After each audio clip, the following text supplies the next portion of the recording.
Two people can have the same experience, but have two different realities from their experience. And we wonder why, for one person, it could be a disaster, it could be a chaotic, and for the other person, it could be a new opportunity to grow.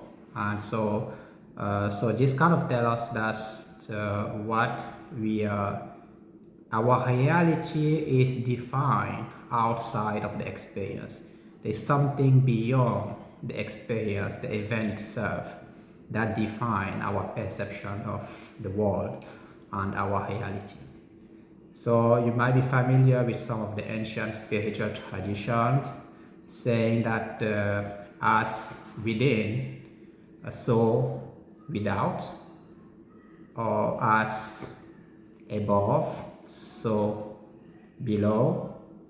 So all these different ancient traditions just remind us that there is something powerful within us that really control our reality and the way we perceive the world and the way we perceive the universe. And even in the Bible says that the kingdom of God is within us.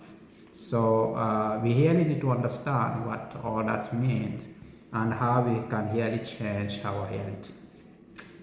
So thank you for joining us today. I am Patrice Stancam, and again, this channel is intended to share with you some of my journey, my experience, and my current understanding of how the universe works and how we can use that principle to better ourselves and also better our relationships and the people around us. Let me share with you a very quick story, and I have many of those kind of stories that kind of, and you might have some as well. I was once traveling. I have an appointment to go to the embassy that was like 4 hours away from home. So my appointment was 9:45 a.m. in the morning. So I left home close to 5:30, something like that.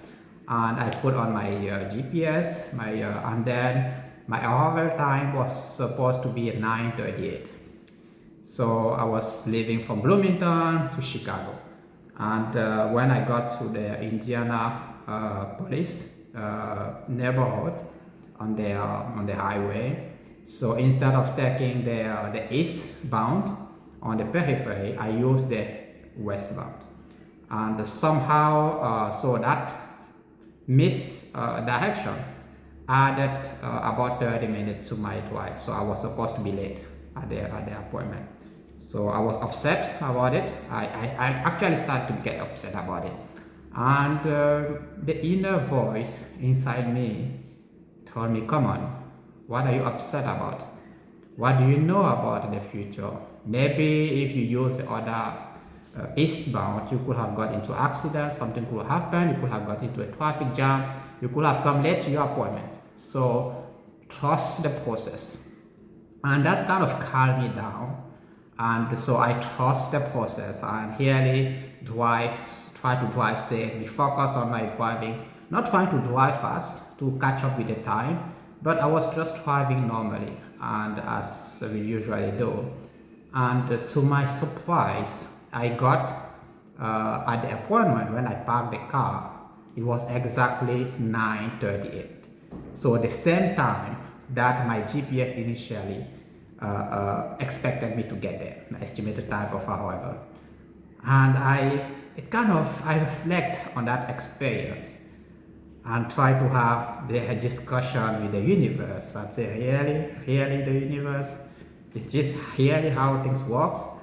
And I have many of this kind of experience. And just to tell you that that's kind of many experience kind of get me into thinking a little bit differently about the universe, about the perception of our reality, and about our relationship, and about everything that we experience. And so if to really get deeper into that, maybe we can talk a little bit about different things that we already talked about, the principle of the universe, the matter of energy, the frequency, the vibrations that we already talked about. And that's all these three different principles or these different mechanisms are really what's driving the universe. How the universe communicates with us, how we communicate with the rest of the world, and so on. So you remember we mentioned, and to bring that in our personal experience, we mentioned that thought is energy. And the way the thought is transmitted and become a form of a vibrational field goes through different processes. And we're going to go back a little bit into that. But let's start by understanding that our universe is regulated by energy. The energy travels in the form of wave. And so when two energies are encountered, that means two waves come together, they form interference. It could be a constructive interference if these two waves are in phase. So that means the same direction, they move in harmony. Or there could be destructive interference. That means less energy if the two waves are in opposite phase, that's it, out of phase. And we use some of the example of relationship of two people working together and they have the same vision and can really accomplish greater things compared to two people who have completely different vision, and so on. The energy or the result of what they can accomplish together is much less than the result that each of them could have accomplished independently. So because it's part of energy, if you are walking in the opposite direction, that means you absorb the energy of your partner, for example. And so those are just kind of examples. So again, that energy, the interference principle is really a key principle to this understanding. And so when this principle is happening, the interference, and the interference could happen between two waves, but it also happen between the waves and the matter. And in this case, we talk about the resonance. So the resonance frequency of the matter need to match the frequency of the wave in order to exchange the energy. And so when this interference or this resonance happen, it also produces a signal, which is another wave that is actually emitted back into the universe. And so that's the information from both the initial waves, but also from the matter. Okay, and return that information back to the universe. And the vibration that is creating this new information is what's taking part also in our body. And we will discuss a little bit more about that. So if you go back in the example of the thought is a form of energy. And so that the thought get into our mind. And so when we talk about the mind, I want to distinguish here that we have two minds. There is a conscious mind. The conscious mind is our thinking mind, it's the reasoning mind, it's the mind that is analyzing the information and be able to draw some conclusion out of this analysis. So we call it also you can also call it the mastermind, because it's the mind that is able to think and that is able to analyze and able to make decisions. So decision making is going through our conscious mind. But you also have the subconscious mind, and the subconscious mind is the biggest. So if you consider the conscious mind is just a small portion of our mind, the thinking mind, but the subconscious mind is really is the masterpiece. And you can call it slave mind, because the subconscious mind is operating autonomously. So it takes input from the conscious mind, but it can operate independently. That means it receives input from all our senses, our touch, smell, and all these different type of senses, or different senses that we have. And on top of that sense, I could also add, we talk usually about 5 senses, but our thought or our thinking is also sort of a sense that we receive. It's through which we also receive the information from the universe. And so the subconscious mind will operate independently, and it has it's also called the emotional mind, or it's what is driving all the creativity. It's also what is driving our emotions. It's also what is driving some of the fundamental function of our body. For example, we breathe without even being aware of the breathing. Our heart is beating through all of that. And so through this subconscious mind, usually that is happening without us being conscious of what is actually taking place. And when we are not conscious of what is taking place, that means we are not putting in energy in order to it to happen. So it's only happening independently. But we know that everything that is functioning needs energy. So we can also question, where does that energy come from then? That energy that helps us to breathe, that helps our heart, the beating of our system, and all the different functional aspects of our body.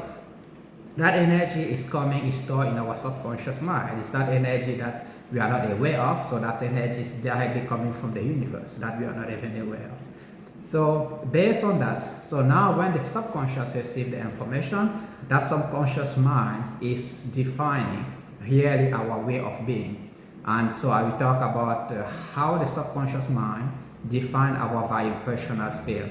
And the vibrational field is the channel through which our body communicates with the universe.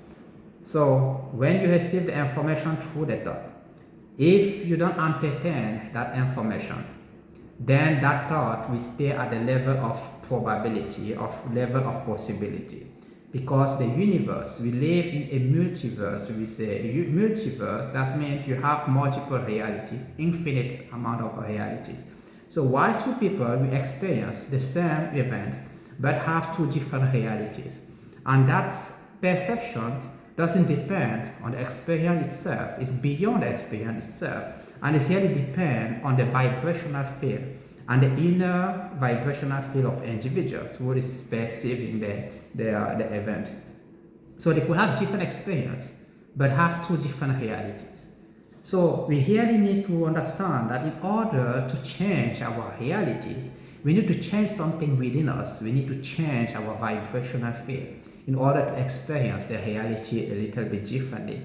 So if you constantly have a reality that seems negative, that means your vibrational field also resonates or vibrate at the negative energy, which we call lower frequencies of energy.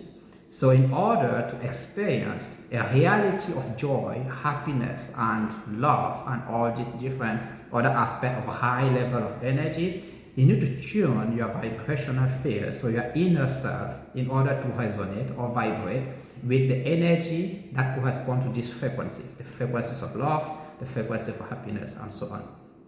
So we talk a little bit about how this is done. So how the filtering happening is that when you receive a thought in the form of energy, that thought will stimulate your nervous system, and the neuron will fire, a group of neuron network will fire, and that neuronal network will create or generate an electrical signal. So that electrical signal will go through the body and go through different and create a chemical signal, and that chemical signal downstream will generate a lot of other events, genetic transcription, gene transcription, and other things that will form. The goal of that is just to form a pattern, and that pattern will transform into creating a vibrational field. That pattern will affect your vibrational field, your internal vibrational field. And as we discussed, this interference that is happening, is the resonance that is happening. You see that the information that is coming from the thought, that is a wave, create the interference, a downstream interference or resonance, and each step will create a signal that is sent to the next step. And at the end goal, the outcome of this cascade of events is the vibrational field of our inner vibrational field that is changed. And what is communicating with the universe is our inner vibrational field. So when we vibrate at a certain frequency, and then we have a thought that is coming to the signal and stimulate that vibrational field, a signal will be returned to the universe. And that signal will tell the universe really how our vibrational field is made of, what kind of frequency attract our vibrational field. And the universe will send to us the type of thought or information that corresponds to the vibrational field of our inner self. So don't be surprised that sometimes we get into a pattern. And sometimes I also struggle with that because the theory is sometimes different from the practice. So there are different aspects of events that's happening in our life. And at some point we kind of having the same thought patterns. And we wonder, why do we have this kind of thought pattern at a certain time point of our life? And the answer is because we have a inner vibrational field that vibrate or resonate at the frequency of this type of thought. And this information is sent back to the universe to tell the universe that is how we, our inner self, vibrate. So this type of information that is coming unconsciously in our vibrational field. So if we continue to entertain this kind of thought for a very long time, it's become very difficult to get rid of. It becomes very difficult to become someone who resonates at a different frequency or at a higher level of frequency. And you will see that many times, or a lot, I would say even in general, we have thinking and then we have the feeling. I didn't mention feeling yet because the feeling is part of the response of our emotion.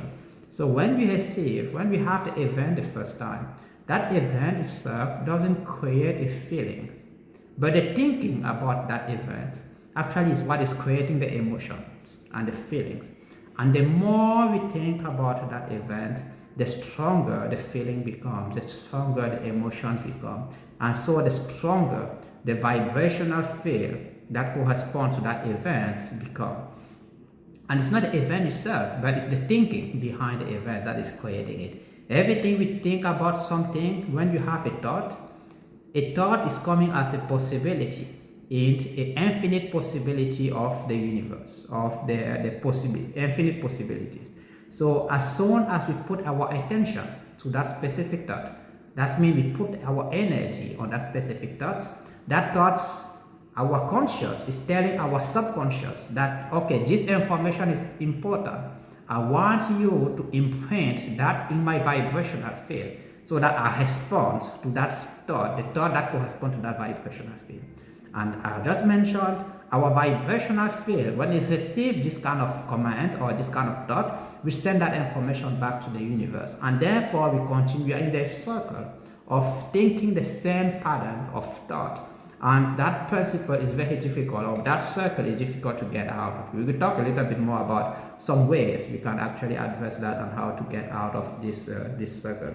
So that is one important thing that we can discuss. The subconscious mind by itself doesn't create that information. Of course, it has its basic function that is really to keep us safe. For example, when a child, for example, if you tell a child, okay, don't touch the oven because it's hot.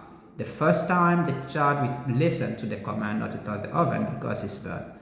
But if the child actually try to touch that oven and it's burned, the child that experience is telling, an experience that is difficult to the child. So now this becomes a danger. The subconscious mind of the child registers it as a danger. And our subconscious mind is really here to protect us from this kind of danger. That's why we develop some kind of autonomous system that is out of our control. So when there is a danger, our subconscious mind is taking the actions and the steps that is necessary to protect us. So if you have the habit, for example, if you have experienced a bad relationship, for example, and then over time we develop a subconscious mind that is telling us that prevent us from getting into another relationship, for example. And that is a subconscious event that is happening. It's not just that because we define a certain way, because our subconscious mind has registered this event as dangerous to our personal being, and we do everything and take every action that is necessary to protect us from this kind of event. And we can also add into that subconscious mind our ego. I will talk a little bit maybe about the ego, how our egos drive a lot of decisions in our life in some of the episode, or maybe by the end of the episode if we have time to go back to that. And so when we have this kind of information, our subconscious mind is doing everything that is possible to get out, to keep us in that state, because it's a protective behavior. It's really here to protect us. So now you can see that if you have conditioned your subconscious mind or your vibrational field to respond or to vibrate at the negative frequencies, or the frequency of bad thoughts like anger, shame, and different type of thought, you will see that you will start to resonate and attract the thought that is really defined at this kind of frequency. So if you are somebody who is hungry, you will see that you always attract thoughts that's anger or things like that. If shame, for example, you will attract also thought that's kind of always say, oh, you are not good enough or things like that. You will be shameful because your vibrational field has been wired that way. It has been hardwired that way. So now we can look into how you can get out of that circle, that vicious circle. The first thing I will mention, and it's not easy to do, as I mentioned, I also struggle with some of these practices, even though I know all the theory of everything that is happening behind and within us. It's a lot of process. It takes time and it takes some commitment to be able to get it. You remember I mentioned that the conscious and our universe is really an infinite possibilities. So most of the time, when we look at that event or the outcome of that event is multiple possibilities. We talk about the quantum field. For a long time, we thought that, okay, when you have an atom, the atom is at the center of the nucleus is at the center of the atom, and then you have localized position of the different electrons. But recently, you have more studies on the quantum fields telling us that the electron is actually not at a fixed position. It's actually forming a cloud of position. That means you can detect the electron at infinite possibilities of position around the atoms. There is not fixed position. But when you analyze and stop on the phase that electron at a certain position, now you can detect, okay, that electron was really at this position. But still, the electron exists at all different positions at the same time. And that's really the beauty of the quantum field and the universe, also how it's operates, is that everything that is happening in our life is just one possibility out of an infinite amount of possibilities. So now when we fix our attention on this single possibilities, all the other possibility collapses. And that is what is happening, is that now we are really focused on one possibility. Now we get rid of all the other possibility that could happen. That's the part also of outcomes, of possible outcomes of what the universe is presenting us. So although the focusing part is important in order to write the information and tell the universe exactly what we want, it is also a drawback in terms of what makes us happy, keep us unhappy, is because sometimes we are so fixated on one possibilities, but we ignore that there are infinite amount of possibility, infinite amount of outcome that could happen. I mentioned, for example, the experience of my trip. I could have looked at it as, okay, this is only the outcome that I wanted, to take this exact route to be able to get to my destination. But there are infinite other amount of possibilities that the universe is presenting us. So if we are open, we can be focused, but stay open to the possibilities and to all the other possibilities that the universe is presenting to us. And therefore, we don't have to resist what is the universe is presented to us. We have to learn how to go with the flow of the universe. Do what you have to do to be able to tell the universe exactly what you want, but don't be attached to the outcome of your effort. Don't be attached to the outcome of your actions. Because being attached to that outcome is mean that you eliminate all the different possibilities, even with the ones that are good, that the universe will present to you. Because when you fixate on one outcome, we think that that's the only outcome that will get you happy, that's the only outcome that will give you this satisfaction. But in reality, and in the realm of the universe, there are infinite amount of outcomes that could take you to the same destination, that will get you happy. And so you can see now, if you can't learn to detach from that fixation on a single outcome, and you trust the universe, you trust the process, that's whatever is happening, whatever is the universe is presenting to us, or whatever experience we go through is for the better of our good, is for the better. The universe is not presenting to us things that are random. They are all designed to be able to improve certain aspect of our life. If you go back a few years, go back a little bit, a few years, you will realize that there are experiences that you went through in the past that at that time were very chaotic and made you very sad, may create a lot of frustration and anxiety and things like that. But when you look back, you will realize that, oh, this event was necessary for me to get from this state of my being or this state of my life to this other state of my life. And this is part of the process. So as far as you can trust the process and trust that the universe is doing everything that is better for you, you will realize that the life, you will live with the flow of life, you will live with the flow of the universe, you will live with the flow of openness that is open to infinite possibilities that the universe can present to you. And therefore you will live a inner happiness that will help you also to share and improve the relationship that you have with people around you. So that is one aspect of it. So if we go back a little bit how we can change our state of being, we need to understand the principle of what it really means. As I mentioned, over time, our past experience and even our prediction of future, what is going to happen. I mentioned the infinite possibility of the outcome of things that will happen. When we start looking into it from the perspective of openness and openness to all infinite possibilities of outcome that is possible that the universe is presenting to us, now we don't resist it. We live in harmony with the universe, being ready to whatever is happening is for the better of ourselves. So when we live that way, when we live with that mindset, we live without frustration, we live without anxiety, we live without all the stress that we usually go through because we want to control, because we want to predict what is going to happen. So really when we live outside of that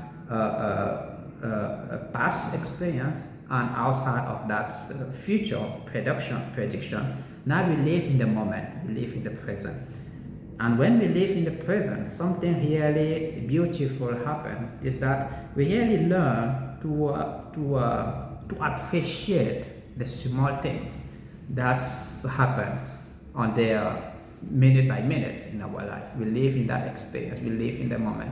And when we live in the moment, we are focusing on not what happened in the past, not what is going to happen in the future, but we are focusing on now, what is happening now. And with the mindset that, okay, what is happening now is what is sharpening my being. Therefore, we live in the flow of the universe. We live in the flow of things. That's how things unfold.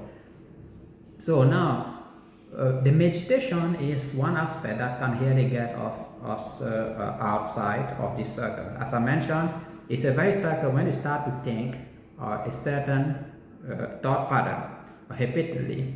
You reinforce or you make the emotion or the feelings or the vibrational field that correspond to that thought very strong. And the more you do that, the more it's become difficult to get out of the circle. And so, how can you quiet your mind to avoid it to think the same type of circle? To do that, you need to change your vibrational field. As I mentioned, the vibrational field is the element or the key factor that is sending the information back to the universe. That is kind of this type of thought that you're actually vibrating with. So you need to change that vibrational field in order to tell the universe what type of thought. If you want to go from a negative thought to positive thought, you need to change that vibrational field. So to do that, the one thing is to take a step back and learn to observe, not to give the energy. As I mentioned, that every time you focus on something, on possibility, is one possibility outside of infinite possibility. So now, if you have a thought, that thought is one component or is one possibility outside of infinite possibility. So now, if you just observe, you say, oh, why am I feeling this way about a certain thought? What am I observing this thought? But you don't pay too much attention to it, so you just let it go. You just let it fly, go by. Now you stop amplifying the feelings or the vibrational field that correspond to that thought. So the more you do that, And the more you keep entertaining that type of thought, the better the vibrational field become a little bit loose because it doesn't receive more energy to keep vibrating. And something that you stop using end up dying, it become affected or reassigned to something else. I'm talking about neuron cells, for example. If you stop using them for a certain type of signal, they will be reassigned to other tasks in the body. So that's the same principle. The first thing is to stop entertaining the thought, and to stop entertaining the thought is to just observe the thought without engaging with it. So without the thought triggering some kind of other cascades of thought that are usually associated with the past, in general associated with the past. Because as I mentioned, if you can live outside of the past and outside of the future, then you will have a life that is in the present. And so when you receive the thought during that context, you avoid to associate that to the past, you avoid the association to the future, you really observe, just observe the thought without really engaging with it. That means you are not consciously putting the energy into the thought. And that thought will just fly and continue as one possibility outside of infinite possibility. And another way to really achieve that is to learn how to breathe. So in general, when I want to stop thinking a certain way, I will clear my mind just by thinking about the breathing. And you breathe, exhale, and breathe in the air. Just focus on the air breathing. In that moment, you are focusing your attention and your thought on the breathing process. And that's why when we talk about, usually when we tell the kids, okay, take a deep breath. Take a deep breath to help the kid to calm down. And it's the process that is happening. It's because if we keep without that deep breath, with the deep breath, you are shifting your attention to what happened to the action or the function of breathing. Exhale and bring in air in and air out. And if you really focus on that breathing process, then you stop thinking about things. You stop thinking because you are focusing on the breathing. And so with that, you kind of really calm down with your thinking and all the firing of thought that is happening in your mind. It really helps you to calm down just by taking a deep breath and just really focusing on that. You can close your eyes, you focus on that and breathe and see. If you really focus on that, you will see that you start thinking. You will stop thinking about all this thought, and slowly you will start to calm your mind. And when you calm your mind, now you're open again to possibilities. Now you can put in the thought that you want, that you desire, after that calming is happening. For example, it's the first step of the meditation. The first step of the meditation is to really quiet your mind. And to quiet your mind is usually through the breathing process, really observing the breathing. Not just breathing, because in general you breathe without even being conscious of it. But if you really quiet your mind, you really pay attention to your breathing process. The air that is coming in, you can follow it all the way down, and then you can follow it as it gets out. As you repeat this process, you will see that your focus and your conscious mind will start focusing on what is happening through that process. And we forget about all the different other inputs. The thoughts are still there, but you are not entertaining the thoughts. So that means your conscious is not putting the energy on the thought, it's putting the energy on your breathing process. So that's the first step on the meditation. And the second step in the meditation process is now that you can start thinking about the positive aspect. You can flip the narrative of the thoughts, the negative thought that will happen. For example, if I am thinking about I will use my wife, because we all have challenges in couples. So if I think there's something that's maybe trigger me, or maybe I have a negative thought about something that she didn't do or she did, something like that. And in that case, the way to stop a thinking pattern will be, again, I go through the breathing, quiet the mind, and now I start to look at other positive aspect of what she did or what she's doing, or the positive aspect of it. And also thinking that if you are in the thought process and thinking that if you trust the universe, that means you also trust that other people or things around you are also parts of the universe. And because they are part of the universe, you also trust them as being part of the same process that you are going through. Because you cannot trust the universe without trusting people or trusting things that universe is putting or is putting out. The universe is experience itself through us, but it's also experience itself through other people around us. So if you trust the universe, you also trust that these people around you are also part of the universe. It's also the experience that they are going through is also the universe experiencing itself through the person. So you cannot say it's being pretentious to say that, oh, I am better than this other person. Because we all have different stage. We are all at a different stage of the experience of the universe. So if we trust the universe, that means we also have to learn to trust the people who are also part of the universe. There are also some branching of the universe that is also experiencing itself. So that is one aspect of things that also help me to kind of change the perspective of how I look at things when it comes to analyzing the information or analyzing, as I mentioned, my wife, or maybe something that somebody did at work. We can be frustrated about it.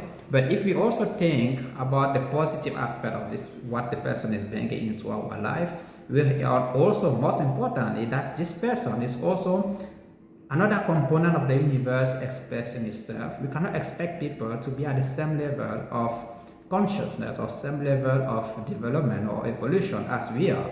So we need to learn to accept that. And once we accept that, we learn to look to see the positive outside of everything that someone is doing or everything that is happening in our life. And by doing so, we can clearly, slowly stop entertaining the negative thought that is happening and the negative vibration. So you can now see how you can go from the circle.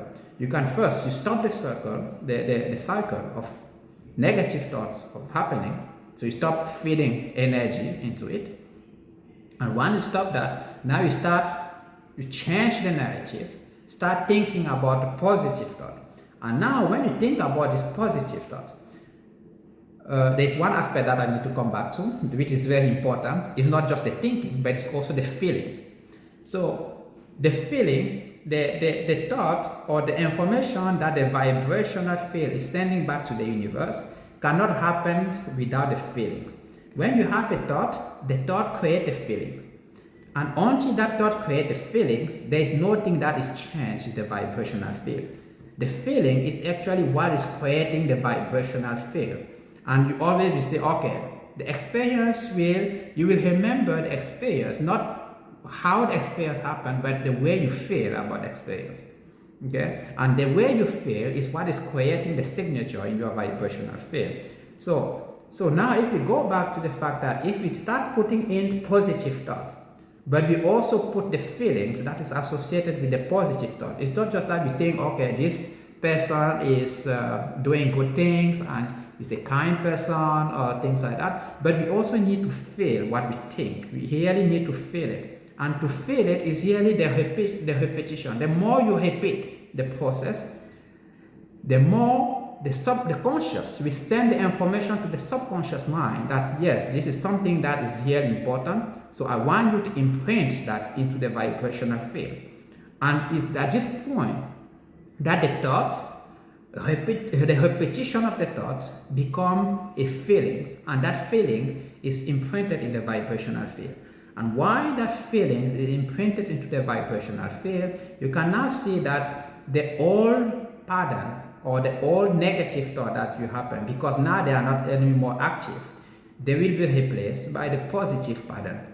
And this positive pattern or the positive thought corresponding to this positive thought, we start sending the information back into the universe, because now you are starting to change the vibrational field of your inner self into something that is more positive. And you realize that when you get at that point, you will start loosen a little bit. The negative thought will start going away. You will start experiencing more positive thought, because now your vibrational field is matching the intention, is matching the vibration, your thought, and also your feelings. And this pattern is very important to be able to change really the vibrational field, or your inner vibrational field.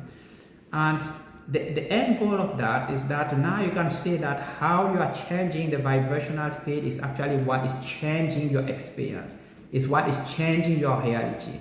When you change the vibrational field, you start seeing things from a different perspective. Instead of looking at the events with a negative perspective, you can look at it as with something positive. You can look at it with some other possibility.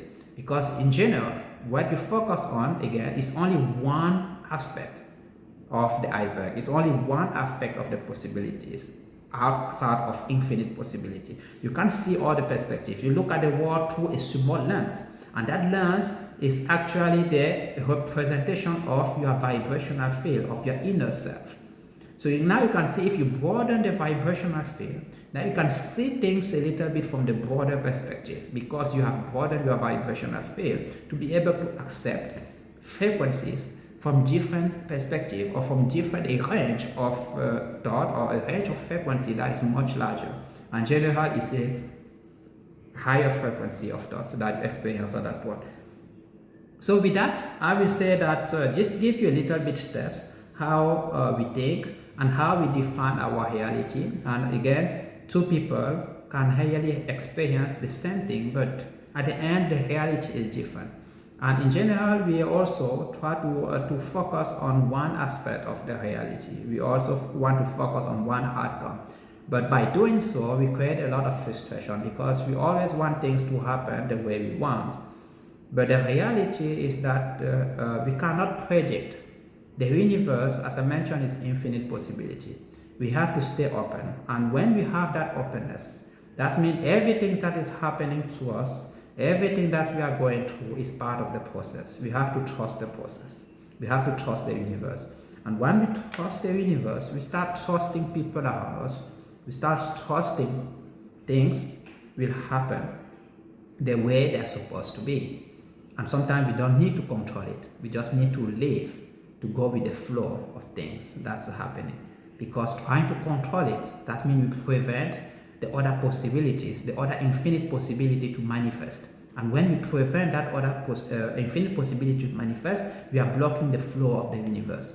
But if we, again, remind us that the universe is always there to work for us, then we don't have to hold it. And it doesn't mean that we have to stay there and cross our hands and wait for things to happen. No, we have to take actions for our life, but we don't have to be attached to the outcome of what is going to happen, because sometimes things will happen outside of our control. So the more we try to control, the more difficult it becomes to us to really live a peaceful and purposeful life. And again, we interrupt and we resist the universe, we resist things that's going to happen, and that resistance is what is creating the friction, because that is where we are putting our energy, instead of leaving our energy open to infinite possibilities of things that may happen in our life. So that is one aspect of things that I really wanted to share with you today, and there are a lot of other things that might happen. And again, I wanted to understand really the information is traveling to us and how we can understand that information. It's not easy, as I mentioned. The theory is very different from the practice. I am, again, also struggling with some of this aspect of this development, but it's a process. As soon as you can trust the process, things will get better. Trust the process, trust the people around you, trust that everyone is part of the universe, and the universe is manifesting itself through each of us. We are not better than other people. We are not better than anyone else. And the only thing that we can do is to really change ourselves, is to change our inner self, is to change the lens through which we look at the universe, is to change the lens through which we look at other people. And if we can do that, then our relations with the universe, our relation with other people becomes better and better. It improves. And with that, we really live a less stressful life. We live a life that is peaceful. We live a life of happiness, and so on. So with that, I hope this help. I wanted to have this conversation with you, just to share a little bit what's going on in my mind at this moment with the books that I'm reading and the different way of thinking that and things that I've experienced as well. That's really helped me to connect a little bit with the universe. And I hope this information help you. If it does, please share it with other people around you if it can be helpful to anyone. And with that, I hope to see you again soon. Consider subscribing if you like this channel and the content. And until the next episode. Thank you. Stay safe and peace.